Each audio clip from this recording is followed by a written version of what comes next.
Good morning. Good morning, everyone. Thank you for being here. I hope you're enjoying your breakfast this morning. My name is Amanda Izquierdo. I am a dietitian with Fresh Avocados Love One Today, which is part of the Hass Avocado Board, or HAB, as we like to call it. Love One Today and our Spanish companion, Aguacates Frescos Saborea Uno Hoy, are leading sources of the healthiest reasons and tastiest ways to enjoy fresh avocados. As HAB's science-based resources, they provide turnkey solutions for you as health professionals to stay on top of the latest avocado nutrition research and confidently recommend avocados.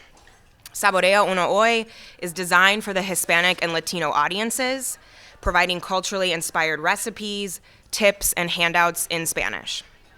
Be sure to check out our websites, loveonetoday.com, move it here, and saboreaunohoy.com for recipes, some of which you're enjoying today. The avocado smoothie shooter, the crema with the grits, and the avocado muffin are on our website. So you can find recipes on our websites, patient resources, research overviews, complimentary CEUs, and much more. Today we'll discuss research, some of which is supported by the Avocado Nutrition Center, which is HAB's research arm and the world's only independent resource for comprehensive avocado nutrition research. The ANC focuses on growing the body of knowledge about how eating fresh avocados can contribute to human health, specifically how their nutrients can help manage type 2 diabetes, support weight management, promote heart health, and healthy living at any age. Without the Avocado Nutrition Center, the vast majority of research into the avocado as a whole food wouldn't exist. So with that, I am thrilled to turn things over to our speaker this morning, Dr. Wendy Bazilian, a writer, educator, food enthusiast, and award-winning journalist. Wendy is a doctorate in public health and nutrition, a registered dietitian nutritionist, and an American College of Sports Medicine certified exercise physiologist. Wendy has authored several books and has contributed to a number of others. She maintains a busy private practice in San Diego with individuals from CEOs, artists, and actors to professional athletes, parents, and children seeking to improve their nutrition, fitness, and health. Wendy is an advisor and frequent contributor to a variety of national media outlets, including NBC's Today and GMA. She has served as the nutrition expert on Live with Kelly and Company, now Mark, for the past 13 years. Wendy is also on the board of directors for the California Academy Foundation as an active advocate for students and others pursuing scholarships, fellowships, research and educational grants, paid internships, and mentorship. Please give a warm welcome to Dr. Wendy Bazilian. Thank you. Thank you. Thanks, everyone. First of all, I recognize some familiar faces, and that's the great thing about a conference. We get to engage over days in many ways, and I see some people who attended our session on Sunday as well about presenting well, so hopefully I do us justice today. I am delighted and thrilled to be here with you.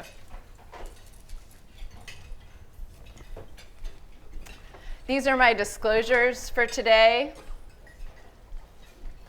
And thank you so much to Amanda for the warm welcome, and to our sponsor, Fresh Avocados, Love One Today, Saborea Uno Hoy, for inviting me to speak and entertain some of the things that I want to bring to you today, in addition to sharing some of the latest research and hopefully putting it all together in a way that's practical and bring it home for you, your clients, your patients, and your practices in whatever capacity that you operate as a health professional. Our learning objectives, over the course of our time together, of course, to get our continuing education credit and to accomplish some very specific objectives, here they are. But I've framed them up, I think, in a different way here, that we will accomplish them through this, which is our menu for today. This is our roadmap of sorts. As RDNs, as health professionals, working in the nutrition field, it's easy to dismiss many of the nutrition claims and conversations of social media. And we've had several sessions that sort of helped us to figure out and navigate, when to engage, how to engage, what format we might engage in. But we have an opportunity, almost a responsibility, to interface with our clients when they bring us those kinds of claims. And they bring us things that on first glance might seem, outlandish, or we might sort of chuckle in the back of our minds. They're coming to us caring about nutrition enough to say that out loud. And so I think it's important, and over the course of the time, we're going to talk about just a few of those in the context of cardiovascular health that we're seeing. And likely there's others that you've seen as well, so I invite you to participate in that. We're also going to be looking at some of the current research and recommendations related to nutrition and cardiovascular risk in particular. So this session is about sustainable behavior change for cardiovascular health. So I want to be sure that, it's nice to, get up to speed again on, what are the statistics? Let's look at a little research. Let's look at some key areas that we might tap into our clients and private practices and our consumer audiences where we can make impact on their behavior. And then what can we do as RDNs and nutrition professionals? How do we navigate these conversations? So we'll come back full circle, and I'll give you hopefully what is a fun way to think about some, not marching orders, but a framework to think about how you can discuss some of this together and in a memorable way that has impact. So before we get into the scientific evidence and practical applications, I want to ground ourselves in some things that we and our clients are seeing on social media as it relates to nutrition, eating behaviors, and heart health. So for any of you who have attended our session the other day, this slide is a busy slide. This is too much information, but I did this on purpose. This is buzzy also. Here's some of the headlines. This is a sampling of the conversations that are loading our minds. I think of it like tangled hangers. Have you ever had the tangled hangers and you're trying to untease them, or tangled necklaces that you're trying to get your safety pin out and tease those apart? This is what is entering our minds. This doesn't even begin to touch the surface of nutrition-related information we're seeing on social media, but these are topics of relevancy to heart health, which is our focus today, and I'm going to touch on some of them.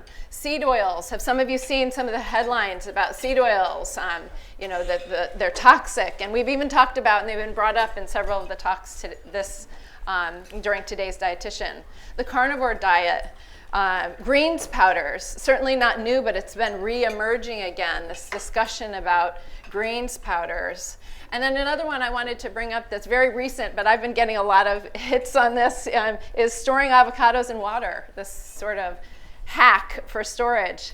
Have any of you been seeing these, any 4 of these? Raise of hands? Yeah, universally. Anything else that you've been seeing, or that a client or someone's brought to you, to your attention, that they've been hearing that's gone viral, or just curious?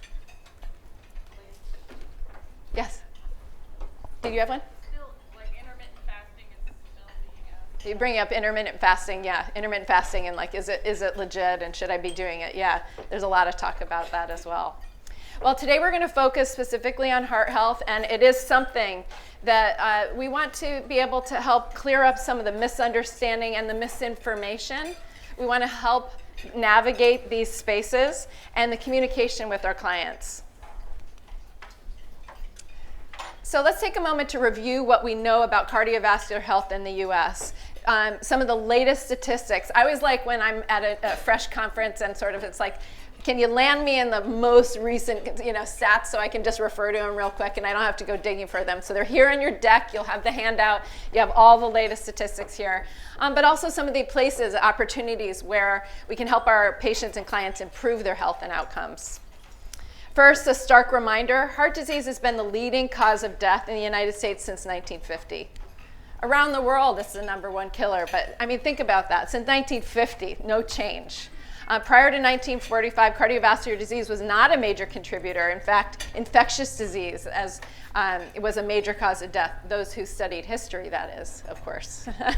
That it was a major cause of death. And the calorie-rich diet was actually beneficial for illness recovery at that time. So imagine a time when they were encouraging calorie-rich diets to help with injury and illness. For context, the other leading causes of death based on the CDC's latest data, which is 2021 data, but it's the latest data that's right up there today, checked it yesterday. Heart disease, cancer, COVID-19, a sign of the times, and accidents, number 4, just so that you're framed up in that. As we look at factors related to cardiovascular health, I'd like to briefly touch on and acknowledge the Essential 8 from the American Heart Association. Have some of you heard about the Essential 8? Yeah, it's a tool, it's a resource, it's one of several things out there. It came out last June from the American Heart Association. It replaced the Simple 7 because it added sleep. It updated the body of science from a decade ago. And the Essential 8 are health behaviors and health factors. For health behaviors, eating better, being more active, quitting tobacco, getting healthy sleep, which is the new one. And then health factors like managing weight, controlling cholesterol, managing blood sugar, and managing blood pressure. You note that many of them have an interrelationship with diet and exercise and sleep. Today we're going to focus primarily on diet and cardiovascular disease, but I wanted to acknowledge, certainly give nod to the fact that lifestyle, overarching lifestyle behaviors and factors play a role in cardiovascular health and risk reduction. So the American Heart Association, in conjunction with the National Institutes of Health, every year releases their heart disease and stroke statistics. I should be able to get that word out. Statistics. This February was the latest report. And the annual report works and derives that from a number of surveys and data points year after year. The latest report, and I'd like to highlight a few points, about half of adults, just over half, are meeting physical activity recommendations. I like to be half full thinking about that, so about a little over half of us are meeting physical activity recommendations. I'll let you do the math on other. About a quarter of us have elevated LDL, and about 1 in 5 have high triglyceride levels. When we look at efforts towards prevention, we know increasingly sleep is important, about that magical 7 to 9 hours a night, and about 33% of adults are getting insufficient sleep. The numbers are much higher for people who are having disturbed sleep on a weekly basis at some point, but about 33%, about a third of us having insufficient sleep regularly. And we do know some things. Increased fruits and vegetables, about 5 servings a day. There has been some research over the years that has pushed it up 7 to 9, 9 to 14 servings if you look at certain research. But we're sort of back at almost 5 a day. I'm not going to use that as a slogan, but 5 servings of fruits and vegetables distributed, as many of you know, have an important role and are protective against cardiovascular disease and risk factors, reducing risk factors, as well as the unsaturated fats, the MUFAs and the PUFAs, monounsaturated and polyunsaturated fats. So as RDNs and health professionals in the area of nutrition practicing, we know this. We know that increased diet quality is important.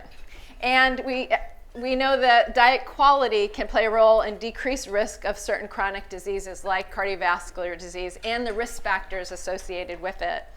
But where should we focus our time and our clients' time to greatest impact? How can we actually make strides and make behavior change? What practices, what nuggets of wisdom will they actually take home to their homes and pantries and families and put on the table? And what is dietary quality? How do we measure that? The ways to measure and the numbers do vary some, but we definitely know that an increase in diet quality achieved through a healthy eating pattern, not just single foods, can help reduce the risk of cardiovascular risk factors and cardiovascular disease overall. So we'll keep that into perspective. Another wonderfully populated slide for you, but what I'm doing here is actually showing you that there are various dietary patterns that have been suggested and recommended for being heart healthy, to support cardiovascular health from various health organizations. While there's modest differences that will go between the two, so you can zoom in when you get your handout and take a look at that, there is pretty good consensus that a diet abundant in what? Vegetables and fruits, whole grains, legumes, nuts and seeds, lower in some of the things, the lower ends like the added sugars and added sodium are pretty unanimous, pretty universal across them. Since we're focusing on cardiovascular health today, I want to point out that the American Heart Association eating pattern, the oil consumption is much higher at 45 grams a day versus 27 grams a day in the different dietary patterns from the dietary guidelines for Americans. So there are some varieties. Research from the DGAC reports have consistently shown also that this might address the intermittent fasting question just a little bit, that when we eat more meals in a day, we get more diet quality in general if you're focusing on healthy food. So more in number, like 3 meals over 2, there's a chance for getting more nutrition. So I'm not here to say 2 meals is better than 3 meals or 3 meals is better than 2, or you do 3 meals and 2 snacks or skip it until this time. But I am saying that the more times that we eat, if you're focusing on healthy food, the better chances that you get nutrition in there, and there's research that has borne that out. So we eat patterns, and just reflecting that again. You've seen this number before. This is the Healthy Eating Index. I expect you've seen this before. And it looks pretty miserable on paper. 58, it feels like a failure. Oh my gosh, the American diet, we are failing. But I want to put this into context. This index is on a scale of 100, and it measures foods that have positive influence that you want more of in the diet, beside foods that you want less in, and it scores up to 100. A minimum of 80 is what's considered to be good diet quality. So minimum of 80. So if we do our math, if you go back to your algebra and you do your math on the percentage there, we are a solid C in terms of our grade there. Huge room for improvement, but at least we're not failing. So I want to highlight the positive again. Important to do that. When you see that 58, we do need to have a context. And what does this index mean? It's real easy to say we are just failing. A lot of room for improvement, solid C. The question we want to ask ourselves, though, is, how do we make some of these improvements, and what are we seeing when we look at the diet quality? We see that youngest children have the highest overall diet quality due to significantly greater scores for fruit, whole fruit, dairy, and whole grains. And then it sort of goes down into adulthood. Total fruit intake, as I mentioned, goes up between 2 and 18 years of life and then drops off. There's certainly room for improvement in our greens and beans and whole grains, which suggests that we can improve on fiber. And we know, the stat is sitting right there in the dietary guidelines, that 90% of women and 97% of men do not meet the recommended intakes of fiber. 5% on average are meeting our daily recommendations for fiber. 5, that's shocking. Dairy intake spikes during childhood, likely due to increased focus on calcium and growth and development. We're doing okay on protein. We'll get back to protein later. Protein always has this called the Shirley Temple effect, like the lure of it's so adorable, we just want more of it. I don't know where I got the Shirley Temple connection, but I think she's just so adorable. So I think of protein and Shirley Temple. Who knows? And when it comes to dietary, maybe you will now too. And when it comes to dietary fat, the intake of beneficial fats decreases during childhood and then goes back up slightly. But it's a score out of 10, so we're still fairly low on getting the beneficial fats. So looking at opportunities for improvement and impact on cardiovascular health, we can identify some key ones. And this is what was really fun to think about. Like, how are we going to frame up today? And what can I bring home? And there's a couple tools. One is the 3 Fs, 3 buckets that may seem obvious, but it's 3 Fs. The fruits and vegetables as a category, fat, and we'll talk about that in more detail, and fiber. How can we focus on some simple buckets, and then how can we apply that when we're talking to our clients, when talking about heart health, cardiovascular risk reduction, and health overall? fruits and vegetables and more plants generally. We just saw that there are opportunities to improve. I said the 5% statistic on fiber. We've heard this many times. This room knows this stat. You could recite it like together. I could say 1, 2, 3. But 1 in 10 of us is getting enough fruits and vegetables. 90% are falling short on the fruit and vegetable recommendations on a day. Less than half are meeting our recommendations for plant proteins, and we'll look at that a little bit. Only 2% are meeting the recommendations for whole grains, and that's make half of our grains whole. So we have lots of opportunities. We have lots of work to do. This is awesome that we're sitting here today. Lots of work to go home and do. Fat, primarily these days, and we'll look at the research, how it's evolved, which I think is really cool, the evolution of science, that primarily focusing on the unsaturated fats in place of some of the saturated fats. So it's not as simple like more of this, less of this, more of this, less of this, or cut this out. It's more like what's the overall diet quality and the reflection of swaps and changes we can make, and then fiber. And by upping our fruit and vegetable and plant food intake in general, we can start bumping up the fiber, but how do we inevitably increase it that way, and how do we meet it in other strategic ways? So let's look at these 3 buckets. I'm going to show you some recent evidence and sort of the overarching picture here. I'll dive into some of them as a build-up on how we can address some of the misinformation and misunderstanding and those claims that I showed at the beginning when we come back around. So when we look at the evidence for fruits and vegetables and plants generally, a number of meta-analyses and systematic reviews exploring the relationship between fruit and vegetable intake and risk of cardiovascular disease, related mortality, and all-cause mortality have generally supported that current recommendations are to consume more vegetables, more fruit, and plant foods for cardiovascular health. On the screen here, I have 3 publications that demonstrate the breadth and depth of the evidence on the topic of fruits and vegetables and plant foods. It's deep and wide. The study publications here, 2017, 2021, 2022, they cover, these are meta-analyses and systematic reviews, and they cover research spanning 1992 to 2019.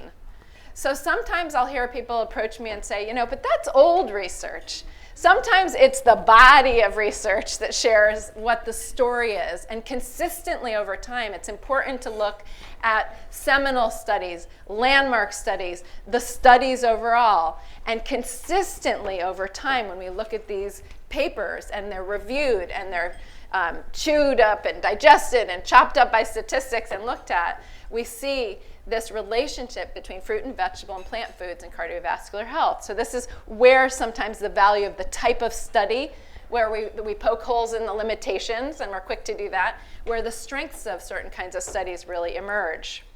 The first study included 95 studies, 142 publications that came out of them. The second, and I won't give you the big numbers of how many participants, I'm just giving you the breadth and depth in little sound bites. The second was 32 prospective cohort studies and 31 in the meta-analyses. And the third paper included outcomes over nearly 3 decades through the Nurses' Health Study and the Health Professionals Follow-Up Study, as well as 26 prospective studies. So these are like deep dives into the research with a lot of criteria and markers to evaluate them. Of course, we all know, and so I will state the limitations, and you'll hear me do this consistently throughout our talk today. These are all meta-analyses, which rely on published work. And this work presents unique limitations. The type of research always has limitations. And the findings cannot be generalized to you, the population. We can talk about these in important broad strokes, and then we can apply them on a population basis and translate them carefully with guardrails. These studies, however, do provide support for recommendations to consume more fruits and vegetables and plant-based foods. Since we're talking about behavior changes today, I wanted to include one more study here in this section because of what it sought to measure as well as its findings. This is the power of habit. Like, can simple changes that many of us promote, small steps yield big results? The power of a healthy habit, in this case an appealing one, having an avocado added a day. Like, do what you want, but add an avocado a day, and the impact on health. This is a clear example of what a simple practice, a simple shift can do. In the most extensive clinical trial of its kind called the Habitual Diet and Avocado Trial, this was supported by the Avocado Nutrition Center. I will mention that in the studies that I report if that's the case. Researchers at 4 clinical centers looked at the impact of consuming 1 fresh avocado a day for 6 months on weight, on waist circumference, and on certain risk factors for cardiovascular disease. Despite the additional calories, it did not impact the visceral, the deep body fat, body weight, or fat in the liver, which of course we know is the organ of metabolism for so many of our nutrients, compared to the control group that was not consuming the avocado. And when it came to cardiovascular risk factors, it made modest but significant reductions in total and LDL cholesterol and improved diet quality compared to the control group. So again, when we rise the diet quality, remember, overall, we're improving diet and probably other chronic disease risk factors as well. So what this study does, it shows that a nutrient-dense food that's high in fat, still resulted in important beneficial clinical outcomes. It also supports the overall growing body of research on fruit and vegetable consumption and plant-based foods for cardiovascular health. And it also speaks to the power of habit, an easy and delicious change that you can sort of, initiate with your clients, and that can be done. Again, the findings here cannot be generalized to the larger population, but it supports the body of evidence for increased fruit and vegetable consumption and cardiovascular health. Bucket number 2, dietary fat. Today, published research supports recommending oils in the unsaturated fats and limiting the saturated fats. We're still hearing that. That's still part of the recommendation, and I'm going to give a mention of saturated fat here in a couple minutes and the evolving research there. What I wanted to do here was provide you a timeline, because I think this is an evolution story. I mean, we know this a little bit, but it's really nice to have it land on a page again and see time right before your eyes. Nutrition science and dietary fat recommendations have evolved, and the role of saturated fats' effect on cardiovascular disease started to come to light with a couple seminal publications in the early 50s. The 50s was sort of like that turning point when, all of a sudden the category of fat was bad. The relationship between cholesterol sort of emerged. Heart disease became the leading cause of death. All of these things started happening in the 1950s.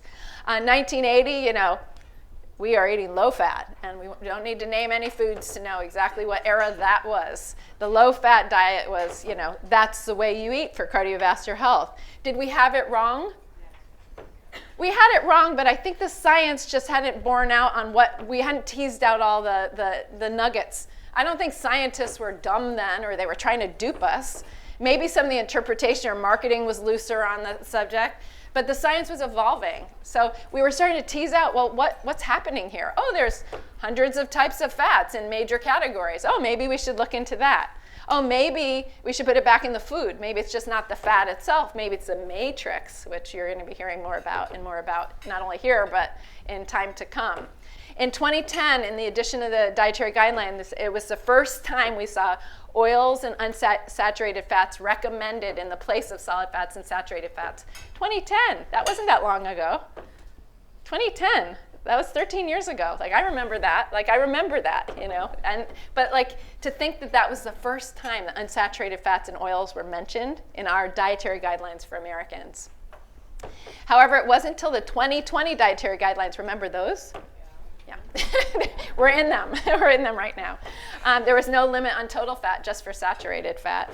So the evidence continues to evolve with the emerging evidence indicating, even now that saturated fat, such as dairy foods like whole milk, may not be as strongly associated with cardiovascular risk as once thought. That in fact, nutrient-dense sources of saturated fats and the different types of fats in different foods may reflect differently when it comes to cardiovascular health. So stay tuned on that. This is not the purpose of today's lecture, but the matrix of the food, in addition to the type of fat, may have an impact, neutral, negative, positive, on cardiovascular risk. So research has come a long way, as we mentioned, since the 1950s. It takes many, many studies piggybacking on each other, teasing them out to ground us in enough science to make recommendations and sound dietary choices. In 2010, the first review there you see on the left, a systematic review and meta-analysis of randomized controlled trials was published, providing evidence that consuming PUFAs in place of saturated fats. I literally remember this study coming out, That's why I bring it up in 2010. This is, sometimes you bring up older studies because they were seminal, they're landmark. It's not because that's what I could find when I was doing my PubMed search. This was a really important, and this was Dariush Mozaffarian and crew. And I remember it was the first time when it said, maybe it's not just reducing saturated fats. In fact, study after study is suggesting that we need to swap in unsaturated fat sources, monounsaturated and polys, for the saturated fats to make this beneficial impact on cardiovascular health. And then there's been study after study since then. And it's changed the tone of that conversation altogether, and it started in 2010. Study number 2 in the middle there, a prospective cohort study that is published in 2015, indicated that unsaturated fats, especially the PUFAs, and high-quality carbohydrates should replace dietary saturated fats to reduce cardiovascular or coronary heart disease risk. This was over 120,000 adult sample size and over 7,000 incident cases of coronary heart disease. And in 2018, many of you will remember the Predimed study that still continues to publish, one of the longest free-living randomized controlled trials in the history of nutrition science. Predimed, the Prevención con Dieta Mediterránea, a multi-center randomized controlled trial, showed that a diet supplemented with extra virgin olive oil, which by the way was a liter a week, yeah, that's a lot, in a great way, it borne great results, and nuts as the other arm versus a reduced fat diet resulted in lower major cardiovascular events in an at-risk population. So saying that the high-fat sources, the Mediterranean diet, actually reduce cardiovascular risk factors in so many ways that they stopped the trial early because it was so compelling that it was irresponsible to continue with the other dietary approach. What about saturated fat? I like to say fat, what's up with that? I'll take that, I don't know where. We're still paying attention to saturated fat. People are still scared of it. It's definitely recommended to advise to reduce or to replace in our dietary guidelines. But there are many types of saturated fat. And I want you to remember this, that like when we're talking about foods, we tend to pigeonhole them for the sake of like the prominent fat that we're looking at. A lot of foods have multiple types, and we're just stating the prominent type of fat. Even in an olive oil, it's got a distribution of fat across it. But there are many types of saturated fats, and there's many primary types of saturated fats. And we're recognizing, and evidence is starting to show that the whole food matrix and the source of dietary saturated fat may make a difference on the impact on cardiovascular health. I'm going to stop there today, but just like keep your ears alert to that. And so when people, flat out say, saturated fat is bad, say, let's explore that a little bit further. Or if you want some more resources and information, I'm happy to connect after. And the recommendations may evolve, so stay tuned. Our third little category here, fiber. Incredibly, we've known about fiber and cardiovascular health for a long time. Have we not? Cardiovascular health, reduction of cholesterol, a high fiber diet. We even recognize and know that's like one of the biochem mechanisms we can understand. It's like, oh, that's soluble fiber. It sequesters the cholesterol in the gut. It helps push it out. We can say that. We know that. And there's a lot of evidence. We know that dietary fiber intake is linked to cardiovascular health, helping modulate cholesterol. But we also know that fiber helps modulate the microbiota. And oh my, are we discovering new things about that every single day. So here, I want to put some caveats and limitations on this. We're exploring. This is exploring. But the idea that whether, how, and to what degree the gut microbiota is associated with cardiovascular disease risk. This is an area of exploration right now in research. More research is needed to understand how the gut microbiota communicates with other organs and the tissues in the body that could inform our cardiovascular disease profile as well as therapy. therapies associated. So in the research, one is about hypertension, so that I'm sharing here. Increasing fiber reduces hypertension, so this is direct, indirect risk factors, but a study looking at sort of the traditional, we know about cholesterol, but this is one about reducing systolic and diastolic blood pressures to statistically significant, and improvements on fasting blood glucose and LDL cholesterol in the first study. It was a meta-analysis providing support to the growing body of evidence that we know about dietary fiber and cardiovascular health. And the two other studies, study 2 and 3 here in the middle from molecular bioscience and circulation research, are about this emerging research. What do we know? We know that dietary fiber intake is related to cardiovascular health. We also know, what's new is that research is needed to understand how this happens, but dietary fiber modulates the gut microbiota. Short-chain fatty acids are metabolites of dietary fibers and resistant starches that are fermented in the gut. And we know that short-chain fatty acids produce different chemical compounds and are factors that may be important for cardiovascular health. So you'll start hearing a whole new list of compounds that we'll have to learn at some point.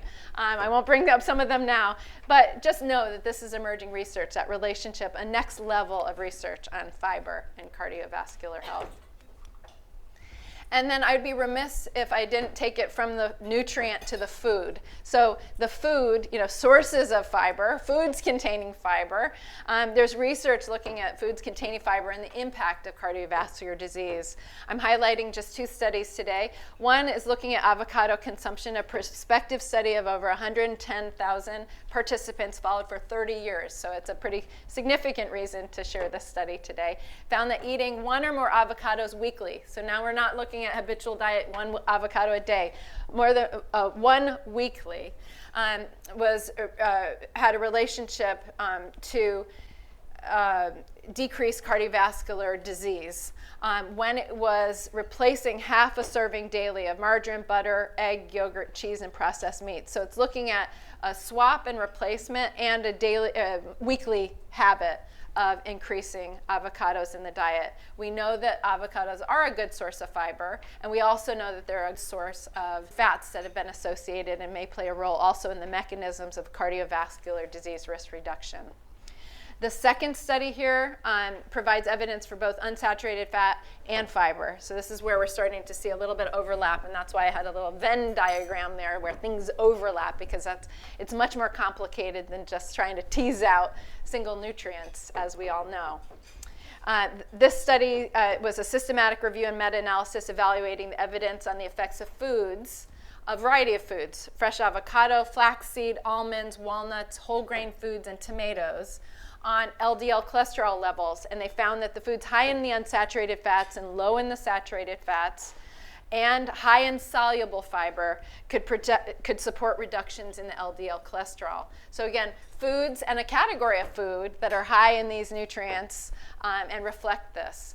With all these research studies, again, let's consider the limitations. So I am presenting a little differently than when I was presenting the other day. I'm presenting research, so I'm trying to model what I hope we will do in public speaking increasingly.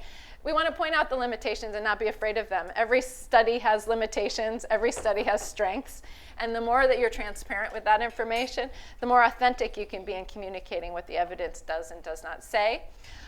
This study means that it's a systematic review. So it relies on the work of others. So think about that for just a second. So the researchers are relying on the research of others. That inherently has some limitations, right? They probably don't know those researchers. They might call them up and say, hey, can you tell me more? But they're usually evaluating the research that's been done. And certainly future studies are needed to further investigate, because one study, even one systematic review is not enough. And that's why sometimes you'll see one year and another one, it looks like almost the same title, and you're like, well, I thought they did that systematic review last year, but maybe a really important study came out this year that throws the numbers a little bit, and we look at it and we continue to evaluate in science. And we always want to remember that one study can't be generalized to all populations. But I think that this does pretty much suggest and sort of validate that nutrient-dense diets, high-quality diets, that include foods that are high in fiber, high in the unsaturated fats, support cardiovascular health. So what are some of the takeaways from all of this? Healthy eating pattern that includes fruits and vegetables and other plant foods is associated with reduced risk of cardiovascular disease. Prioritizing unsaturated fats is important for cardiovascular health. Small amounts of saturated fats are okay, and wow, there's some maybe emerging interesting evidence that will be coming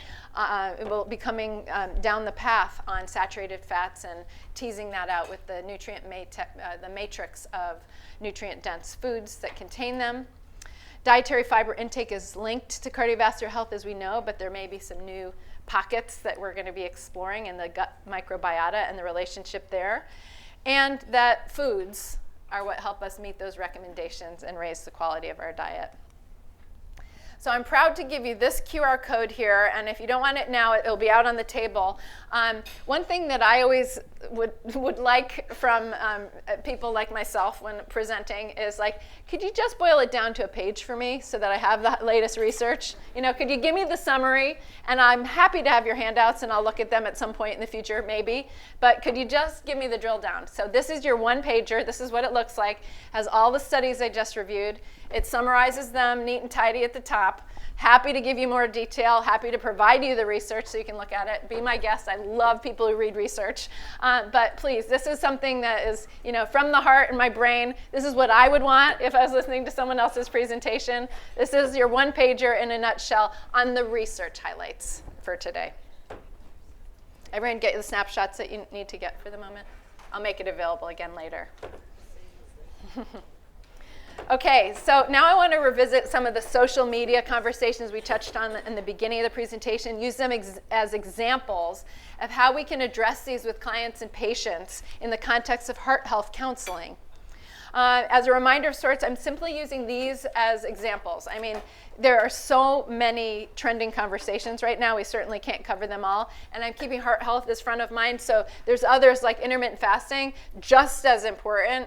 In the context of cardiovascular health, I haven't seen that as relevant, so I didn't choose it today. But we certainly could take what I'm about to show you and hopefully walk you through into whatever buzz you're hearing. Okay, well, this is it. Before we get into tips and how to handle and address this, let's think of how to get our message across. Let's think of how to be empathetic. Let's think of who we are as, you know, caring individuals, as health professionals. I created this fun acronym, AVO, AVO, but it really came from not inventing the acronym. I stated what my process is and what the flow is and a tool, and this literally emerged. So I'm going to introduce this to you. First, we want to acknowledge their knowledge, and we'll talk about that. When someone comes to you with information, they're being vulnerable. You know, especially from some of the other talks that we've heard, you know, leading up to today here, about shaming, about feeling insecure in front of dietitians, about feeling judged or the food police. We don't even feel like those people, do we? I mean, I don't associate with that, but I know that some people come there.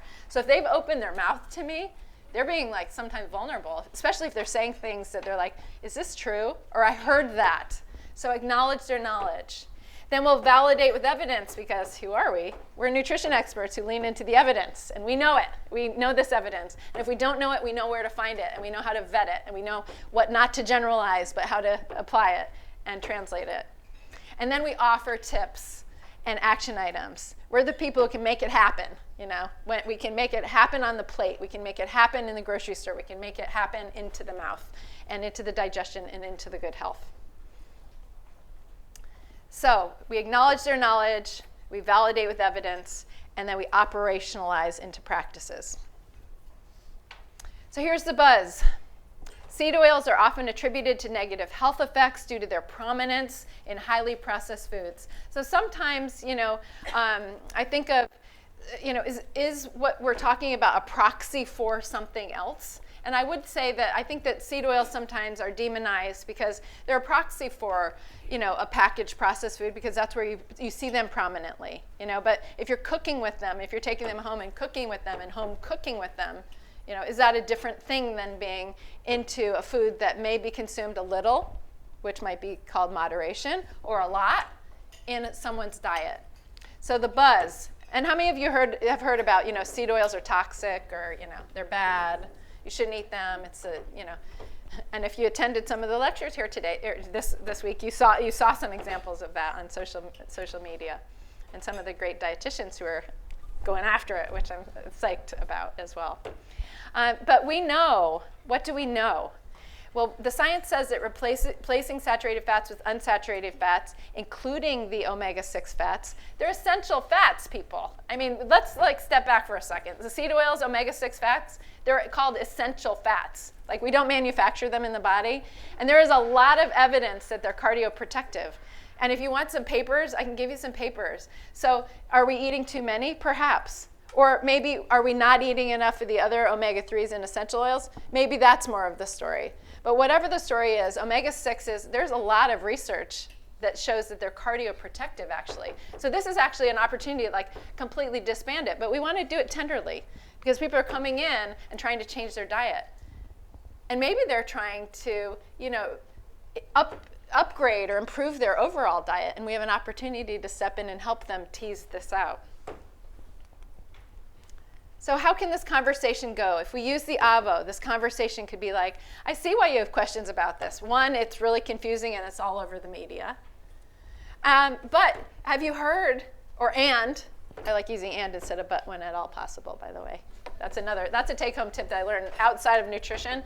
And there are good times to use the word but anytime you can flip a but to an and, it'll be another take-home for today. Oh, this is bonus if you haven't heard that before. Try it out. Flip your next but to an and, see what happens with the world. It will open up.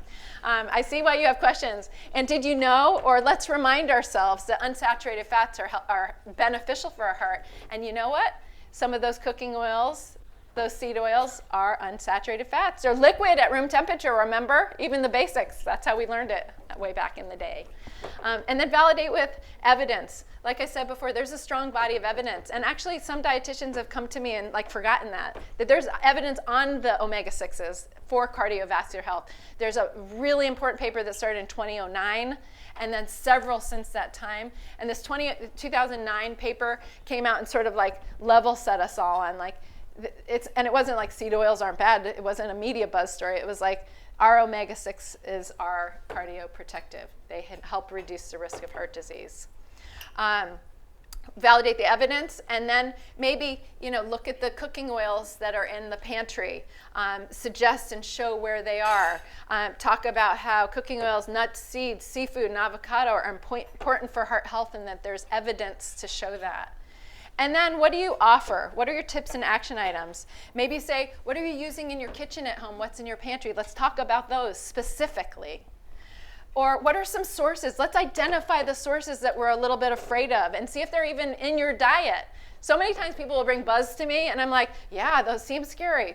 I don't think you've mentioned one thing in an hour that has that item that you're afraid of, in your diet. I haven't found it yet. So maybe we can, sort of have fun talking about, how this pertains to me. I mean, people really love to have it pertain to them, right? Individualized, so make it pertain to them. So what are some of the sources? And think about balance and overall health. Overall balance is important to the diet. Where do they feature in the diet? To what degree? What are some of your favorite sources of unsaturated fats? And if indeed it looks like there might be a balance issue, maybe you can make some delicious suggestions on how they can get more delicious unsaturated fats in their diet. Next, this one, the carnivore diet. And I'm not here to malign these per se. I'm just sort of to highlight the buzz. But I have to say, this just goes against the grain. Whew. I had to say that. That one I just really wanted to land. I'm not a comedian, but I thought that was a pretty good one. Couldn't resist that. Okay, goes against the grain. We're seeing a lot of conversation about this. Why? Shirley Temple again. Protein will always be like, whoa, it's a new protein diet. This is so cool. And there's buzz about it being good for weight or blood sugar or even inflammation, which is like a little surprising that the association there is being like attempted. But when we look at the science, not only is this diet under-researched, so you can start there, you can say, just under-researched. The whole carnivore diet really isn't like a thing that I've heard named in the science. I'm not aware of any studies that have looked at the carnivore diet yet. You know, you can be even optimistic. Perhaps it will come. And it prioritizes some foods that have shown in some research, so you can look at that. It prioritizes some foods that are high in saturated fat, so maybe we need to look at diet quality. But importantly, it restricts some foods that we know are important for heart health. So it could set us at a deficit for fruits and vegetables or fiber sources if we inadvertently start shifting too far one way on any diet. So what does the science say? It's under research, and it conflicts with the evidence base. I mean, it does conflict. And we can say that sort of neutrally. You know, that's just to date, that's what it shows. But I see you're interested in this. And so how do we avo that? We can imagine that a lot may gravitate toward this. Well, maybe we can point out, you know what, there's a lot of plant foods with proteins in them. So that's an opportunity. Some people still don't really realize that. I mean, we know that, so we feel like everyone should know that by now. But we have a lot of education to do on plant-based sources of protein still that may also carry fiber and other phytonutrients along with them. And we can say it's true. Yes, protein's super important for immune system, enzymes, you know, you can name them. It's super important. Did you know that most of us are getting enough? But let's look at your diet. Let's look at your diet and see how you're doing. And let's see if we need to identify some places where you need some more protein, if that's what the conversation is evolving to. So we validate that the plant-forward diet, which can include meat and plant sources, it can be one or the other, it can be a combination, and it's individualized. We can validate the evidence by saying dietary fiber is important for heart health, so let's find places to look for that, since it looks like the carnivore diet may be lower in that nutrient. And we can offer some tips and actions by sharing where protein exists in the diet in both plant and animal sources. We might even construct some meals for them, which a lot of us are very good at. You know, one of my favorite things is, you know, if someone's like, I love my burger, and you like say, well, you know, a portobello mushroom can, you know, just be a perfectly nice alternative instead of a burger. You know, I like that, but like someone who's just eating a burger, they're sort of like, yeah, that's not really, you know, that's not to me a burger. And maybe you don't want to send them to one of the other, you know, burger alternatives that are made in the plant world right now. But maybe they add some mushrooms to the burger. Maybe they add some avocado on the burger. Maybe they add walnuts chopped into the burger, or some of these other great ways that you can eat your burger and, you know, boost the other either plant-based protein, the fiber, the umami, all of those factors into the existing food, or layer it on. Okay, next, the social conversation. This has been around a while, so you might be surprised that I put it up here, but it's sort of like been bubbling, so I decided to carry it forward today about greens powders. And I think it's just sort of like around, you know, there's more out there, more brands, more opportunities. And, you know, greens powders, depending on what's in them, you know, they can be really interesting, you know, but they're a supplement. And I think the key is here is sort of educating around, and this is an opportunity, that, you know, for me, if someone comes in, they're like, I like this, and I get this a lot, the greens powder, they're like, it's got, you know, and I'm not gonna name all my label criteria on the front, like, it's got this, it doesn't have this, it's got this, it's got this, I love it, can I take it? And I see you're interested in fruits and vegetables. Yeah, let's see, you know, where your fruits and vegetables are in your diet, you know, and sure, you know, let's look at that also, and maybe that would be, you know, fill some nutritional gaps. But did you know that the research really is on fruits and vegetables? And there is a little bit of research on some of the greens powders. You know, there is a little bit. But there's more evidence on heart health in fruits and vegetables. And while there's room for supplements, and maybe they will help cover the gaps, and maybe just like it, which is cool, you know, let's remember that they'll never make up for a poor diet. So let's talk about your diet. And let's talk about that at the same time. And let's talk about this cool buzz and this new brand you found and, where it might fit and some cool ways to put that in. So I just, with that one, it's an opportunity to say, yeah, fruits and vegetables are good. I see what you're looking at, and maybe reframing them. They're like, oh, I did? Because sometimes we can influence them that way. Yes, I did. Yes, yes, I did say that. You are a smart individual that you're looking for that. The links, the fiber also, and maybe one of your tips is let's look at the label. Maybe that's, how mundane it is to teach label reading for some. Let's look at the label so you're looking for the right stuff. Is there fiber? Are there suspicious ingredients that you do or don't want in there? What should we look for? And let's remember it's a supplement, and it's an opportunity to educate. And finally, I want to include this one. I mean, yes, we're sponsored by Fresh Avocados, Love One Today, and I love that, but this literally has been bubbling in my sphere, and it's an interesting one. Have any of you seen the storage hack to store avocados in water? Yeah, it's making the rounds. This is sort of clever, seemingly reasonable even. It's sort of like, oh, and maybe you even checked yourself like, oh, maybe I have a new way to do this even. I wonder. And a lot of people did. It's an opportunity. And how does this relate to heart health? Well, this relates to heart health in a favorite way for me. In order to bridge people into eating foods that are good for their heart, food safety is always in the back. We want safe food to be eaten. We all are committed to it as dietitians. We all want a safe food supply. And we know and we teach food safety. But sometimes on the one-on-one conversations, we're giving tips where you buy it, how you use it, and all that. This is a very clear food safety issue. So much so that avocados or any fruit that are submerged in water, Mother Nature has a plan. It always has little human microorganisms. Do you remember microbiology? Did it freak you out everywhere around you with microbiology? I'd walk around, I'd be like, don't touch anything. And I'm like, oh no, they're in the air also. They were everywhere. They're everywhere.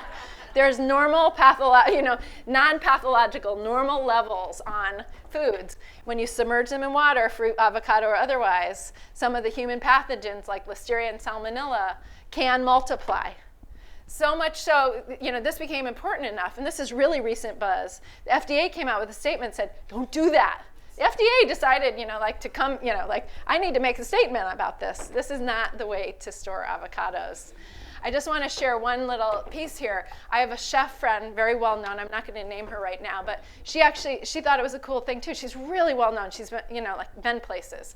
You maybe have seen her. She did a little video, an Instagram reel about storing avocados in water. She's like, who knew? This is amazing.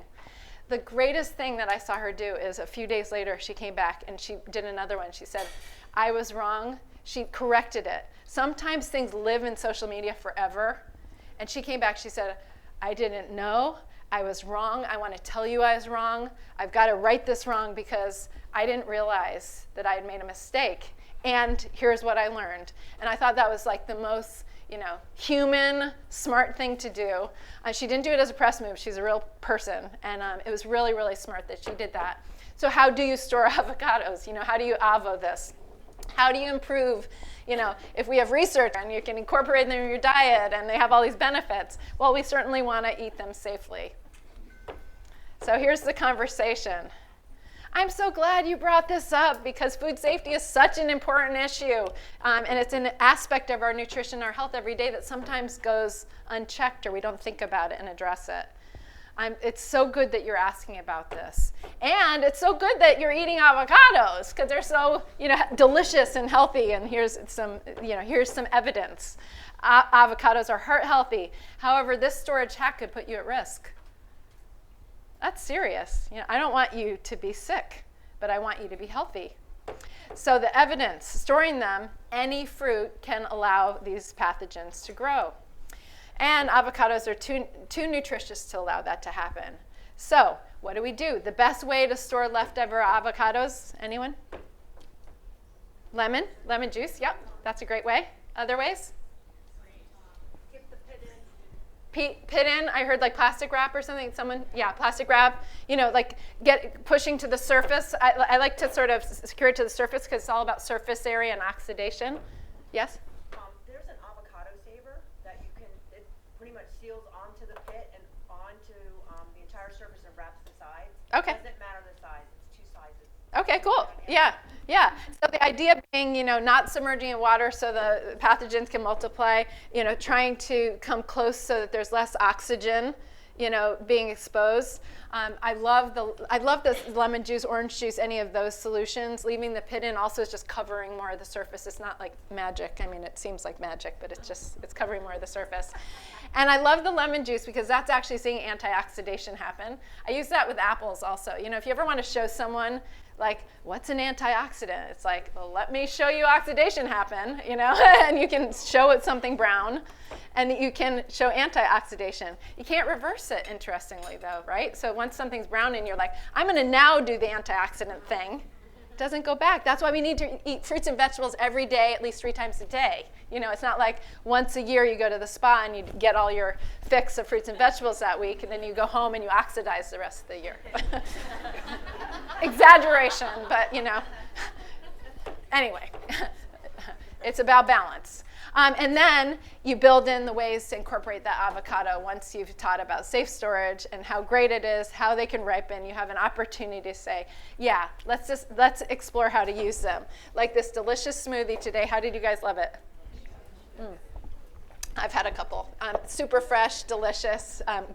Greens, you can taste that greens in it from real greens. All kinds of, you taste the avocado. We had it in our muffin today. We had it in the crema with the grits. You build in tips and how easy it is to incorporate at morning, noon, and night. Let's see, what are your favorite ways to eat avocado? I mean, this is just like off the cuff for a second. Some favorite ways? Guac? Toast, avocado toast, yeah. Part of a smoothie, yeah. Smoothie's a great one too. In a burrito.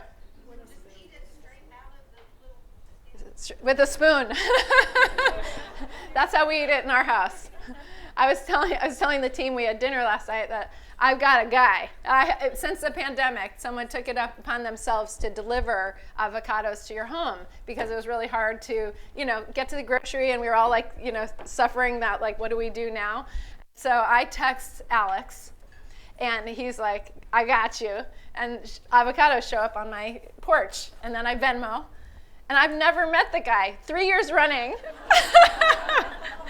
And I get big boxes of avocados delivered on the regular, and we eat it with a spoon. It's probably our #1 way, but we've got a lot of recipes. Pudding, I think, is a really, really awesome way, and a way that you can completely pull the wool over someone's eyes. It's not nice to do that, I think. You tell them later, but it's a really fun way because they're like, this is the most delicious pudding I ever had. And then you're like, it's got avocado. They're like, what?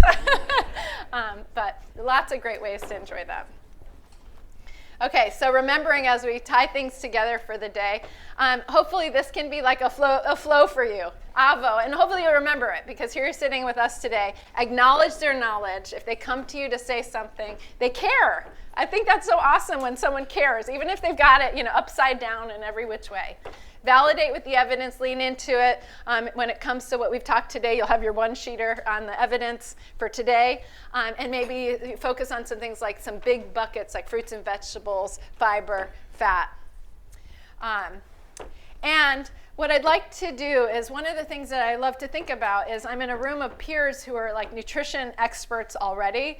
And like if I could poll each of you, like the amount of crowdsourcing we could have of amazing information is unbelievable. And so one of the things I wanted to do today was think about this sweet spot in the middle. And it doesn't have to be one food, even though there are a couple one foods that cover them all. But where can you get a fruit and veggie and more plants, fat and fiber? What would be a go-to meal or snack covering the 3 F's? In order to do that, here is a poll, and I want you to shoot your cameras up at this, your phones, and take it, and we'll bring you into a poll. It's an open-ended question. You can put a phrase, you can put a word, you can put a sentence, and I want you to put in, give me a go-to meal or snack that covers the 3 F's. So what would cover the fiber? It'd be a fruit or vegetable, and some fat. Apple and peanut butter, first one up. Nuts, trail mix, avocado egg salad, tacos. Tacos double, look at this. I love doing, oh, this is so fun. And we'll capture this and we'll source it out to you. So hopefully this will give us some great thought points for all of us together. Avocado toast, another apple and peanut butter. Hummus and carrots, a grain bowl. Look how many options we have. Keep them coming. This is so cool. I love this. Smoothies. I see a chia parfait, strawberry guacamole. Oh, that's cool. A Jamaican bowl meal. Graham cracks. Hummus.